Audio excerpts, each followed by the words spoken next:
Hello everyone, this is Dheeraj Suri and I welcome you all in Dheeraj Suri classes. So today in this class I am going to discuss with you a question from financial economics from the question paper of General Economics 2 Indian Economic Service 2023 paper. देखिए question क्या कह रहा है, what are the commonalities and differences between forwards and future contracts. Similarities और differences पूछ रहा है forward और फ्यूचर कॉन्ट्रैक्ट में. देखिए दोनों जो कॉन्ट्रैक्ट हैं वो एक पर्पस सर्व करते हैं, या तो आप स्पेकुलेशन कर रहे हैं या हेजिंग कर रहे हैं. जनरली हेजिंग के लिए लोग करते हैं, आजकल स्पेकुलेशन भी बहुत करते हैं. खैर, तो पर्पस क्या है कि फ्यूचर वाली किसी डेट पर अगर आप किसी अंडरलाइंग एसेट का प्राइस स्पेकुलेट करना चाहते हैं या उस प्राइस के रिस्क से अपने आप को बचाना चाहते हैं तो आप फॉरवर्ड या फ्यूचर कॉन्ट्रैक्ट्स को यूज़ करते हैं. अब डिफरेंसेस दोनों में क्या हैं और सिमिलरिटीज़ क्या है, ये क्वेश्चन हमसे पूछ रहा है. वैसे क्वेश्चन 1D है, मतलब 100 मार्क्स 100 वर्ड्स का क्वेश्चन है. मैंने लगभग शायद 250 वर्ड्स के आसपास आंसर आपको लिख के दिया. आंसर नीचे डिफरेंसेस भी हैं, ठीक है. आप इसमें से जब आप याद करेंगे और लिखेंगे तो फाइनली आउटपुट आपका 100 वर्ड्स के आसपास आ जाएगा. ये फर्स्ट जो पैराग्राफ है मैंने ये लिख दिया है यहाँ पे, इसको आप स्किप कर सकते हैं अगर 100 वर्ड्स का ही क्वेश्चन आपके सामने आ जाए तो, क्योंकि ये सब चीज़ें नीचे भी लिखी हुई हैं, ठीक है. तो बेसिकली पहले हम कॉमनैलिटीज़ की बात करते हैं, सिमिलरिटीज़ की बात करते हैं. पहली सिमिलरिटी है पर्पस. या तो आप इसको स्पेकुलेशन के लिए यूज़ कर रहे हैं या हेजिंग के लिए यूज़ कर रहे हैं. देखिए आज अगर डॉलर मान लीजिए 85 रुपीज़ का है, ठीक है, आज से 3 महीने बाद डॉलर का प्राइस क्या होगा ये मुझे मालूम करना है, या मुझे इस बात का रिस्क है. रिस्क दो तरह से हो सकता है, या तो मुझे डॉलर किसी को पे करने या किसी से रिसीव करने. अब अगर मुझे किसी को डॉलर्स पे करने हैं, डॉलर्स में पेमेंट करनी है और डॉलर्स 85 से 86 हो गया और मान लीजिए मैं 10,000 डॉलर्स पे करने थे, तो मेरा 10,000 रुपये का रिस्क आ गया यहाँ पर. 1 रुपया अगर डॉलर महंगा हो गया तो मैं 10,000 रुपीज़ ज़्यादा पे करने पड़ जाएंगे. और अगर मुझे डॉलर में पेमेंट मिलनी है तो उस केस में मेरा रिस्क क्या है कि डॉलर का प्राइस कम ना हो जाए. अभी 85 रुपीज़ है, मान लो मुझे कहीं से 10,000 डॉलर्स मिलने हैं, ठीक है. अब अगर डॉलर 85 से 84 हो गया तो मुझे कम पैसे मिलेंगे, जब मैं उसको रुपये में कन्वर्ट करूंगा पैसे कम हो जाएंगे. यानी रिस्क किसी तरह का भी हो सकता है, डॉलर के बढ़ने का घटने का, यानी इंडियन करेंसी जो है INR के एप्रिसिएशन का डेप्रिसिएशन का दोनों का रिस्क हो सकता है. अगर ये 85 से 86 हो गया तो क्या होगी, डोमेस्टिक करेंसी डेप्रिशिएट कर गई, और अगर 85 से 84 हो गया तो डोमेस्टिक करेंसी एप्रिशिएट कर गई. दोनों केस में पार्टीज को रिस्क हो सकता है. उस रिस्क को हेज करने के लिए हम फॉरवर्ड या फ्यूचर कॉन्ट्रैक्ट किसी एक को यूज़ कर सकते हैं. स्पेकुलेशन तो अपनी जगह पे है ही कि जैसे आप अंदाज़ा लगाते हैं कि आज से 3 महीने बाद डॉलर 86 का हो जाएगा, आज 85 का है, तो उसके अकॉर्डिंग आप अपनी डायरेक्शन के अकॉर्डिंग, अपनी समझ के अकॉर्डिंग कॉन्ट्रैक्ट में एंटर कर सकते हैं, ठीक है. तो स्पेकुलेशन में तो आप अंदाज़ा लगा रहे हैं सिर्फ कि आपको एक कोई इनपुट है, कोई इन्फॉर्मेशन है, कोई आपके पास कोई ज्ञान है जिसके बेसिस पे आप ये अंदाज़ा लगा पा रहे हैं. और हेजिंग में क्या करना है आपको, कोई आपको रिस्क है जो मैंने बताया, आपको या तो डॉलर्स मिलने हैं 3 महीने बाद या पे करने हैं. तो इन सब केसेस के लिए हम लोग फॉरवर्ड या फ्यूचर दोनों कॉन्ट्रैक्ट को यूज़ कर सकते हैं.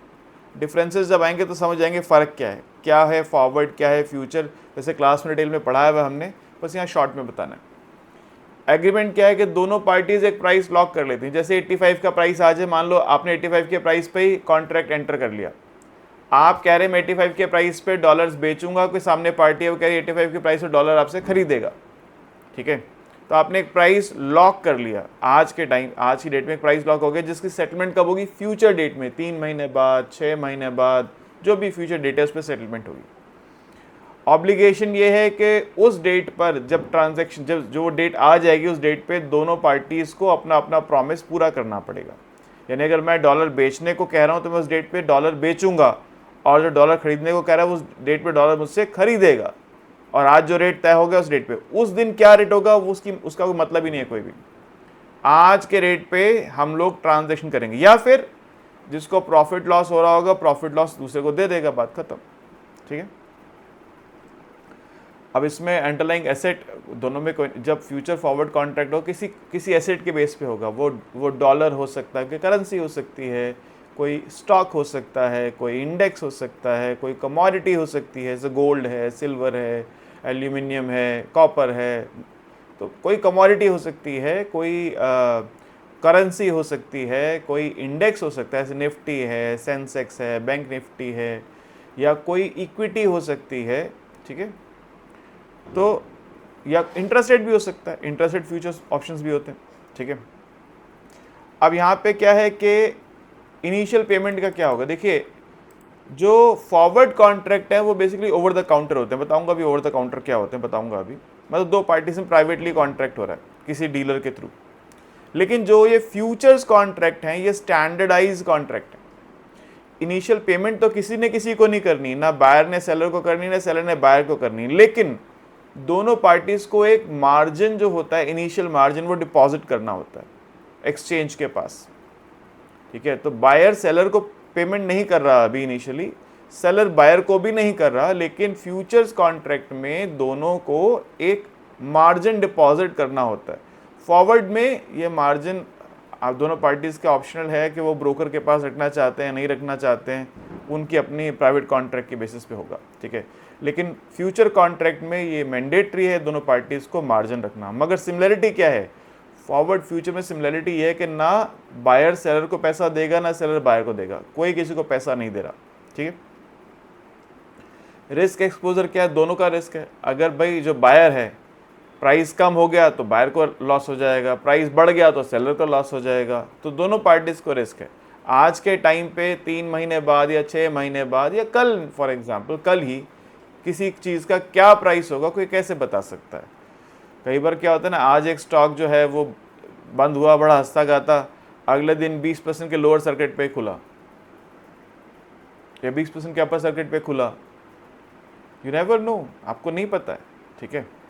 तो ये कल या अगले हफ्ते या अगले महीने या 3 महीने बाद या 6 महीने बाद या 1 साल बाद क्या प्राइस होगा हमको नहीं पता। इसलिए तो हम ये अपने आप को हेज करने के लिए तो कॉन्ट्रैक्ट में एंटर कर रहे हैं। और अगर हमारे फेवर में चला गया तो हमारे को प्रॉफिट हो जाएगा, अगेंस्ट चला गया तो लॉस हो जाएगा। इस प्रॉफिट और लॉस से बचने के लिए हम प्रॉफिट सेक्रीफाइस कर रहे हैं, क्यों? क्योंकि हम लॉस लेना नहीं चाहते, इसलिए भी ये कॉन्ट्रैक्ट में एंटर करते हैं, ठीक है। अच्छा, अब डिफरेंसेस क्या हैं, देखिए डिफरेंसेस ये हैं, पहली बात तो ट्रेडिंग होती है फॉरवर्ड की over the counter. Over the counter मतलब ये प्राइवेट कॉन्ट्रैक्ट, जैसे कोई एक्सचेंज इन्वॉल्व नहीं है, एक ब्रोकर है, ब्रोकर आपको भी जानता है, आप मान लीजिए सेलर हैं, और कोई बायर है, ब्रोकर बायर को भी जानता है, दोनों की डील कराता है ब्रोकर, ठीक है। आप अब ऐसा करेंगे क्यों? फ्यूचर जो है एक स्टैंडर्डाइज कॉन्ट्रैक्ट है, एक्सचेंज के थ्रू होता है, वहाँ पे सेफ्टी है, सिक्योरिटी है, आपको पता है कि आपका कॉन्ट्रैक्ट ज़रूर ऑनर होगा। जबकि फॉरवर्ड कॉन्ट्रैक्ट में रिस्क है कि हो सकता है सामने वाली पार्टी आपका कॉन्ट्रैक्ट ऑनर ना करे, उसके बाद फिर कोर्ट केस में जाइए और सब चीज़ें चलेंगी। तो फिर आप फॉरवर्ड कॉन्ट्रैक्ट में जाएंगे क्यों, या लोग फिर फॉरवर्ड कॉन्ट्रैक्ट करते क्यों हैं? उसकी वजह है, देखिए मान लीजिए मैंने अभी डॉलर का एग्जांपल दिया कि आपको डॉलर जो है वो चाहिए, मान लीजिए 5th ऑफ नेक्स्ट मंथ चाहिए, लेकिन जो फ्यूचर कॉन्ट्रैक्ट है वो स्टैंडर्डाइज्ड होता है, यानी एक्सचेंज बताता है कि एक कॉन्ट्रैक्ट की एक्सपायरी किस दिन होगी। कॉन्ट्रैक्ट की एक्सपायरी मान लीजिए 26 ऑफ लास्ट मंथ हो रही है, आपको डॉलर चाहिए 5th ऑफ नेक्स्ट मंथ। अब या तो 26 ऑफ दिस मंथ से लेके अगले 26 तक ये कॉन्ट्रैक्ट और कर लो, तो कहीं ना कहीं रिस्क तो आपका रहेगा ही रहेगा। इस 26 से नेक्स्ट 5 तक का रिस्क आपका है, एक कॉन्ट्रैक्ट और कर लिया तो फिर 5 से 26 तक का रिस्क आपका है। तो बीच के जो दिन हैं, चाहे वो 1 दिन है, चाहे 1 वीक है, चाहे 10 डेज हैं, वो रिस्क कई बार हमको इस बात के लिए कंपेल करता है कि हम फ्यूचर्स में ना जाके फॉरवर्ड में चले जाएं, क्योंकि वो कस्टमाइज हो सकते हैं, हम डेट खुद से तय कर सकते हैं किस दिन हमको एक्सपायरी चाहिए। मान लीजिए जो फ्यूचर्स हैं उनका वो स्टैंडर्डाइज हैं, उसमें क्वांटिटी भी एक्सचेंज तय करता है कि $1000 का कॉन्ट्रैक्ट आप कर सकते हैं। मेरे को तो $1289 चाहिए, ना 1000 चाहिए ना 2000 चाहिए, कितने चाहिए? 1289। लेकिन जो फ्यूचर कॉन्ट्रैक्ट है वो स्टैंडर्डाइज्ड है। स्टैंडर्डाइज मतलब उसकी डेट एक्सचेंज तय करता है, उसका लॉट साइज क्वांटिटी एक्सचेंज तय करता है। 1 लॉट मतलब $1000, 2 लॉट मतलब $2000, इस तरह से। फॉर एग्जांपल, जस्ट एक एग्जांपल है, ठीक है। इसको आप ऐसे ना समझें कि हमेशा वन लॉट $1,000 ही होगा। मैं बस एक एग्जांपल दे रहा हूँ आपको कि एक लॉट साइज एक्सचेंज तय करता है कि या तो आप $1,000 का कॉन्ट्रैक्ट कर सकते हैं या 2,000 का कर सकते हैं। आपको चाहिए 1,289, वो तो पॉसिबल नहीं है वहाँ पे। यानी आप अगर 1,000 का करते हैं तो $289 का रिस्क आपका है, और अगर 2,000 का करते हैं तो 711 का रिस्क आपका है। तो रिस्क तो हमेशा रह जाएगा।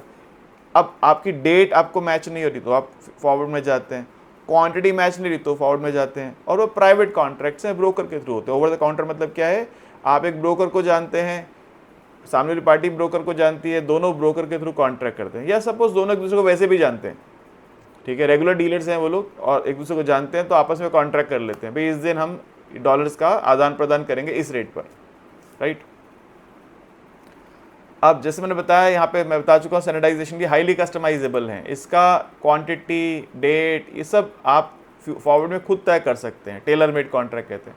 जबकि फ्यूचर जो होते हैं वो स्टैंडर्डाइज्ड हैं, एक्सचेंज तय करता है किस दिन एक्सपायरी होगी, एक लॉट में कितनी क्वांटिटी होगी, वो सब चीज़ें एक्सचेंज तय करता है। और एक चीज़ भी है, इसका प्राइस कितना बढ़ सकता है एक दिन में, कितना घट सकता है, उस पर फिल्टर सर्किट लगाए जाते हैं, तो सर्किट कितना होगा एक्सचेंज तय करता है। स्टैंडर्ड में, इसमें फॉरवर्ड में कोई ऐसा कोई ऑप्शन अवेलेबल नहीं होता, ठीक है। तो वहाँ पर क्या है, क्वांटिटी, क्वालिटी, डेट एक्सचेंज तय करता है, और फॉरवर्ड में ऐसी कोई रिक्वायरमेंट नहीं है। आप अपने अनुसार, अपनी नीड के अनुसार दोनों पार्टीज डेट, क्वांटिटी या क्वालिटी जो है, कितना मूवमेंट एक दिन में अलाउ करना है, वो सब तय कर सकते हैं, ठीक है। फिर काउंटर पार्टी रिस्क क्या है, यहाँ पे हाई रिस्क है क्योंकि दो पार्टीज के बीच में कॉन्ट्रैक्ट है। अब अगर मार्जिन तो लिया नहीं है, मार्जिन में क्या होता है, देखो बता रहा हूँ पहले, दो तरह के मार्जिन होते हैं, एक तो डेली मार्जिन, एक तो इनिशियल मार्जिन होता है। इनिशियल मतलब जब आप कॉन्ट्रैक्ट में एंटर करते हैं तो एक्सचेंज कहता है फ्यूचर कॉन्ट्रैक्ट में आप ये मार्जिन जमा कराइए, बायर से भी लेता है और सेलर से भी लेता है, मार्जिन के अपने रूल्स हैं, मैं उन रूल्स पे नहीं जा रहा, मगर ये बात है कि मार्जिन लिया जाता है। फिर जो पार्टी लॉस में जाती है, क्योंकि डेली उस अंडरलाइंग एसेट का प्राइस चेंज होगा तो डेली किसी ना किसी को लॉस होगा, वो अभी क्या है, अनरियलाइज्ड है, अभी आपने लॉस बुक नहीं करा है, डेली बेसिस पे आपका या तो लॉस होगा या प्रॉफिट होगा। तो जिसको लॉस हो रहा होगा उसको अपना मार्जिन, मार्जिन से ही जाएगा पैसा लॉस, तो उसको अपना मार्जिन डेली शाम को कंप्लीट करना होगा, जितना लॉस हो उतना मार्जिन, जो भी रूल है उसके अलग अलग रूल्स होते हैं, मैंने फाइनेंस की क्लासें पढ़ा रखे हैं आपको। फिलहाल बस एक बात मानते हैं कि डेली, मान लीजिए फॉर एग्जांपल शाम को एक्सचेंज आपको कहता है जी, या ब्रोकर आपको कहता है, जो एक्सचेंज के थ्रू ब्रोकर है आपका, कि ये आपका आज का लॉस है, इतना आपको मार्जिन मेंटेन करना है, ये मार्जिन आपको डिपॉजिट करना है, मार्जिन कॉल आती है, आपको मार्जिन डिपॉजिट करना होता है। तो ऐसे में जब मैच्योरिटी आती है तब तक जितना लॉस जिस पार्टी का वो ऑलरेडी मार्जिन में जमा करा चुका है, तो वो उस दिन मना नहीं कर सकता कि मैं तो लॉस नहीं लेता, क्योंकि वो ऑलरेडी लॉस बियर कर चुका है उतना। तो डेली बेसिस पे उसका लॉस जो है वो एक्सचेंज उससे लेता रहा, मार्जिन कॉल लेके उससे लॉस फिल करवाता रहा, ठीक है। इसको बोलते हैं क्या, मार्क टू मार्जिन या मार्किंग टू मार्जिन। जबकि इसमें फॉरवर्ड कॉन्ट्रैक्ट में ऐसा कोई सिस्टम हो इसकी कोई गारंटी नहीं है, क्योंकि वो दो पार्टी के बीच प्राइवेट कॉन्ट्रैक्ट है। जिस दिन फाइनल सेटलमेंट डेट आया उस दिन इतना बड़ा लॉस हो गया, जिसको लॉस आ रहा है उसे मना कर दिया कॉन्ट्रैक्ट ऑनर करने से, मैं नहीं करता लॉस, इस लॉस को ऑनर, आधा आधा कर लो, मैं पूरा लॉस बियर करने को रेडी नहीं हूँ, मुझसे गलती हो गई है, this and that, there are an number of reasons. उसके बाद आप क्या कर सकते हैं, कोर्ट केस में जा सकते हैं। लेकिन फ्यूचर कॉन्ट्रैक्ट में क्या होगा, क्योंकि ऑलरेडी लॉस जो हुआ था वो मार्जिन कॉल लेकर एक्सचेंज पूरा कर चुका है, तो जिसका लॉस हुआ उसके अकाउंट से पैसा माइनस, जिसका प्रॉफिट है उसके अकाउंट में पैसा प्लस, सिंपल। इसलिए फॉरवर्ड में क्या है, रिस्क ज़्यादा होता है और फ्यूचर में रिस्क कम होता है। फिर लिक्विडिटी क्या है, क्योंकि दो पार्टीज का प्राइवेट कॉन्ट्रैक्ट है फॉरवर्ड कॉन्ट्रैक्ट, $1,289 का कॉन्ट्रैक्ट है, जो मैंने एक एग्जांपल दिया था आपको। अब आपको ऐसा हो, अगर आप एग्जिट करना चाहते हैं बीच में इस कॉन्ट्रैक्ट से, तो आपको ऐसा हो कि आदमी चाहिए इसको $1,289 बेचने हो या खरीदने हो, उसी दिन बेचने खरीदने हो जिस दिन आपको बेचने खरीदने की डेट आपने तय की है। ये मिलना मुश्किल है ना, ऐसा मिलना मुश्किल है। जबकि फ्यूचर्स में क्या होता है, स्टैंडर्ड कॉन्ट्रैक्ट है, हर महीने के लास्ट थर्सडे को कॉन्ट्रैक्ट, जस्ट फॉर एग्जांपल बोल रहा हूँ, हर महीने के लास्ट थर्सडे को कॉन्ट्रैक्ट की एक्सपायरी होगी, ठीक है जी। 1000 का एक लॉट है, तो यहाँ पर आपके, अगर आप किसी कॉन्ट्रैक्ट में फ्यूचर में एंटर किए और आपको बीच में एग्जिट करना है तो एग्जिट मिल सकता है। क्यों? क्योंकि स्टैंडर्डाइज कॉन्ट्रैक्ट से ऐसे बहुत सारे लोग होंगे जो इस डेट पर कॉन्ट्रैक्ट करने को एक स्टैंडर्ड क्वांटिटी पे रेडी होंगे, जबकि पर्टिकुलर क्वांटिटी जो आप दो लोगों ने आपस में तय की है, एक पर्टिकुलर डेट जो आपने तय की है, और ऐसी डीलिंग जिसमें रिस्क बहुत ज़्यादा है, उसके लिए कोई और पार्टी आएगी बीच में इन्वॉल्व होगी, इसका चांस कम है। इसलिए लिक्विडिटी फॉरवर्ड कॉन्ट्रैक्ट्स में कम होती है। एक बार कॉन्ट्रैक्ट में एंटर करने के बाद निकलने का रास्ता मिलना मुश्किल होता है, फ्यूचर में इजीली निकल सकते हैं। फिर रेगुलेशन, यहाँ पे कोई रेगुलेटिंग अथॉरिटी तो है ही नहीं, दो पार्टी के बीच का प्राइवेट कॉन्ट्रैक्ट, बीच में ब्रोकर हो सकता है जो आपको कॉल पे बात समझाए, भाई ऐसा कर लो वरना बाद में ये हो जाएगा, मगर कोई रेगुलेटरी अथॉरिटी है नहीं। जबकि यहाँ पर फ्यूचर में एक्सचेंज रेगुलेटरी अथॉरिटी, जिस मैंने बताया, जिसको लॉस हो रहा होगा उससे लगातार लॉस को फिल कराते रहेंगे, वेट नहीं करेंगे एंड तक की, कि एंड में जाएंगे तो लॉस फिल कराएंगे, तब वो मना कर देगा, फिर कैसे होगा। ठीक है, इसलिए लगातार यहाँ पे जो भी रूल्स एंड रेगुलेशंस हैं, जो भी कंडीशंस है, एक्सचेंज लगातार उनको पूरा करवाता है। पेमेंट बता चुका हूँ, अपफ्रंट पेमेंट यहाँ पे कोई मार्जिन नहीं होता है, डिलीवरी पे सेटलमेंट होती है, जबकि यहाँ पर एक इनिशियल मार्जिन होता है, डेली मार्किंग टू मार्जिन मैं बता चुका हूँ आपको। अच्छा, अब यहाँ पे फॉरवर्ड में क्या है कि जो सेटलमेंट ऑन डिलीवरी है, या तो आपको मान लीजिए किसी ने गोल्ड के ऊपर या डॉलर्स के ऊपर कॉन्ट्रैक्ट किया है, तो उतने डॉलर देने पड़ेंगे, आप इतना डॉलर दे दीजिए, कहानी खत्म, बदले में जो रुपीज़ फॉर्म में पेमेंट ले लीजिए। या फिर जो प्राइस आप मान लीजिए आपने 85, आपने कहा था 85 के रेट में डॉलर्स पे करूँगा आपको, 85 पर डॉलर, आज रेट हो गया 3 महीने में 90 पर डॉलर, और $1289 का कॉन्ट्रैक्ट था, तो 1289 इंटू 5, ये मेरा लॉस हो गया, क्योंकि मैंने कहा था मैं 85 के रेट पे डॉलर्स आपको दूंगा। ठीक है, अब हो गया रेट 90, तो डिफरेंस जो मैं आपको पे करूँगा, 5 इंटू 1289 में आपको पे कर दूंगा। ठीक है, तो या तो डॉलर्स पूरे दिए जाएंगे या फिर डिफरेंस पे किया जाएगा। इसमें क्या होता है फ्यूचर्स में क्योंकि यहाँ पे आपको डॉलर्स देने या लेने नहीं होते, यहाँ जो डिफरेंस है वो अकाउंट से अपने आप माइनस प्लस हो जाता है। जिस मैंने कहा, जो आपको लॉस होता जाएगा वो लॉस एक्सचेंज डेली बेसिस पे आपसे लेता जाएगा, एंड में मेच्योरिटी पे जिसका प्रॉफिट हो रहा है उस अकाउंट में क्रेडिट कर देगा, आपसे डेली वो लॉस लेता गया, आपके अकाउंट से उतना पैसा माइनस, उस अकाउंट में उतना पैसा प्लस, सिंपल। फ्लेक्सिबिलिटी की बात करें तो देखो जी, क्योंकि ये कस्टमाइजेबल है फॉरवर्ड कॉन्ट्रैक्ट्स, आप कस्टमाइज कर सकते हैं, इसलिए हाईली फ्लेक्सिबल है। आप डेट तय कीजिए, क्वांटिटी तय कीजिए, आप बीच में टर्म्स को बदल लीजिए। आपस के दो लोग कॉन्ट्रैक्ट कर रहे हैं, बीच में फ़ोन करके बात करते हैं, भाई ऐसा करने, ऐसा नहीं, ऐसा कर लेते हैं, दोनों अगर पार्टीज एग्री हैं तो कॉन्ट्रैक्ट की टर्म्स चेंज कर लेते हैं। जबकि फ्यूचर कॉन्ट्रैक्ट में क्या है, क्योंकि स्टैंडर्डाइजेशन है, क्वांटिटी, क्वालिटी, एक्सपायरी, मैच्योरिटी, ठीक है, तो या जो डेट है उसकी, वो सब कुछ भी चेंज नहीं हो सकता है, तो वहाँ पे फ्लेक्सिबिलिटी फ्यूचर्स में बहुत कम है, फॉरवर्ड में बहुत ज़्यादा है। राइट, तो ये एक क्वेश्चन का सिंपल सा आंसर, यही सब बातें जो मैंने बोली आपको स्टार्टिंग में लिख के भी दी यहाँ पे। Both forward and future agreements are agreements to buy और sell and asset at future date for set price. Both forwards are private, customised over the counter contracts with high counterparty risk, while futures are standardized exchange traded contracts with low counterparty risk। ये सब बातें मैंने लिख के नीचे भी दी हैं, ऊपर भी लिख के दी हैं। तो अगर एक क्वेश्चन 200 वर्ड्स का आ जाता है तो पूरा आंसर आपका है ये वाला, अगर 100 वर्ड्स का आ जाता है तो ये फर्स्ट पैराग्राफ ऐसे उड़ा दीजिएंगे, इसको छोड़ दीजिए फर्स्ट पैराग्राफ को, और यहाँ से भी जो पॉइंट्स आप कॉमन और डिफरेंस याद करें, एक पॉइंट को मिस कर सकते हैं आप। ठीक है, और उस पॉइंट को, जैसे एग्रीमेंट और ऑब्लिगेशन सेम है पॉइंट्स लगभग, तो आप इनमें किसी एक को स्किप कर सकते हैं, अब 100 वर्ड्स के अंदर उसको लाने के लिए आंसर को। ठीक है, और यहाँ पर भी ये स्टैंडर्डाइजेशन फ्लेक्सिबिलिटी सेम है पॉइंट्स, इनमें से किसी एक को स्किप कर सकते हैं, वो फिर आपको कट डाउन करना पड़ेगा आंसर को। मैंने आंसर लिख के दिया क्योंकि आपका अगर क्वेश्चन 200 वर्ड्स का आ जाए तो आप कैसे करेंगे, 100 का आ गया तो उसके अकॉर्डिंग आप कट डाउन या इसको इंक्रीज थोड़ा सा करना होगा आपको।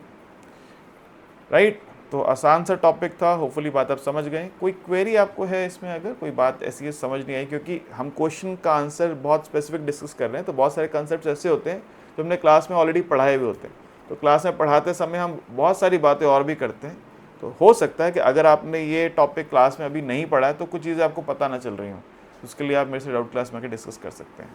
Right, okay, thank you.